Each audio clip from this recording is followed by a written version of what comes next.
John Barleycorn died peacefully at the toll of 12. New York Times, January 17th, 1920.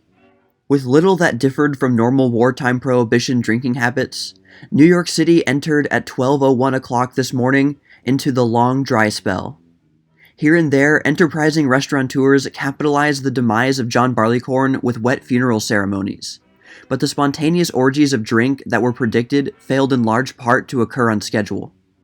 At the rails of the ordinary saloons stood a few old-timers, glad for what they could get.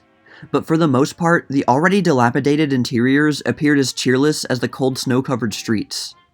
Instead of passing from us in violent paroxysms, the demon rum lay down to a painless, peaceful, though lamented by some, death. At none of the hotels were formal celebrations arranged. No reservations had been made. When the usual theater crowd poured into the hotels, there was some demand for extra glasses, but all the liquor was drawn from the hip. At the Park Avenue Hotel, the obsequies were attended by numerous weeping bacchant. George L. Sheldon, a Philadelphia publisher, was chief mourner at one of the ceremonies, and a large congregation joined with him in the exhibition of sorrow. Black was the prevailing color: clothes, tablecloths, even the walls, while the casket was filled with black bottles. At Healy's Restaurant, Broadway and 95th Street, the lamentations over the corpse took the form of dancing, while each of the diners received a miniature casket as a souvenir. At Little Hungary, the famous winehouse at Suffolk and Houston Streets, one of the haunts of Theodore Roosevelt when he was police commissioner, Max Schwartz, the proprietor, paid his respects to the deceased. Alderman Louis Zeltner was master of ceremonies and led in the drinking of toasts to every notable who ever patronized the place.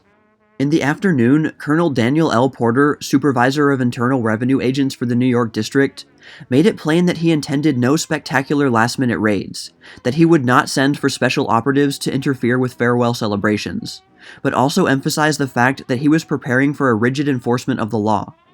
He was of the opinion that the penalties for violation were so severe that the people of New York would not attempt to violate the law. Not only will his 100 agents be on the alert, but all of the 15,000 policemen will take part in the enforcement.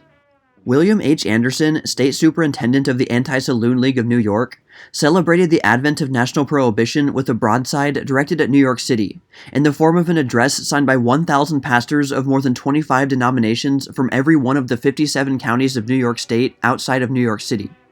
Mr. Anderson calls it the most remarkable document ever addressed to the clergy of a great city. According to these ministers, New York City is the center of nullification and seditious activity designed to prevent the enforcement of the Prohibition Amendment, while New York State is described as the danger point in the whole nation, and New York City as the danger point in New York State, in the tremendous struggle now on for the retention, protection, and enforcement of Prohibition. The immediate purpose of the address is to promote the concerted discussion observance of Law and Order Sunday tomorrow, which the federal government, through the Internal Revenue Commissioner, has asked the clergy of America to participate in. And the city pastors are urged to push the enrollment in the Allied Citizens of America, a statewide system of local organization as a basis upon which all law-abiding citizens can unite to uphold the supremacy of the law, particularly the 18th Amendment to the Constitution of the United States. The pulpits of most of the city's leading churches of denominations opposed to the liquor traffic have not been opened at all to the Anti-Saloon League, it is maintained, or so seldom as not to count. We are compelled to believe, says the address, that the main reason why so many high-grade members of New York churches of Prohibition denominations have not been in sympathy with the Prohibition movement is because they have not, through their churches, been brought face-to-face with the facts and their responsibility. Brooklyn members of the Allied Citizens of America sent out an appeal yesterday to all ministers in Brooklyn urging them to observe Law and Order Sunday. The Haskell campaign, the appeal states, last fall showed us what we must expect to face, and we know you will do your utmost to swell the number of registered law-abiding citizens of Brooklyn who will help hold the ground won for us by the American people. Albert Illinger, president of the Liquor Dealers Protective League of New Jersey, addressed a long, hopeful communication to the local associations of the league yesterday, in which he states that there is good reason to believe that the authority of the states may be used to annul the present drastic provisions of the law. He states that just as soon as Governor-elect Edward I. Edwards is inaugurated next Tuesday, a bill will be introduced to legalize the manufacture of beers, wines, and liquors in the state. The Anti-Saloon League celebrated the incoming of constitutional prohibition with a victory banquet in the Robert Treat Hotel at Newark last night. The exercise is taking the form of a watch night service until 12:01 this morning, when prohibition became operative. A souvenir program was provided, the frontispiece being the reproduction of an original pen drawing by William Cairns showing the old First Congregational Church in Oberlin, Ohio, in which the Anti-Saloon League had its birth in 1893, with the medallion inset portrait of Dr. Howard H. Russell, the founder of the League, as he appeared in those days. The Newark Retail Liquor Dealers Association and the Improved Liquor Dealers Association decided yesterday to keep their places open and to sell near beer for the present. It was believed that the present legislature would legalize the sale of beer and light wines, while many of the dealers have hope that the 18th Amendment will yet be declared inoperative.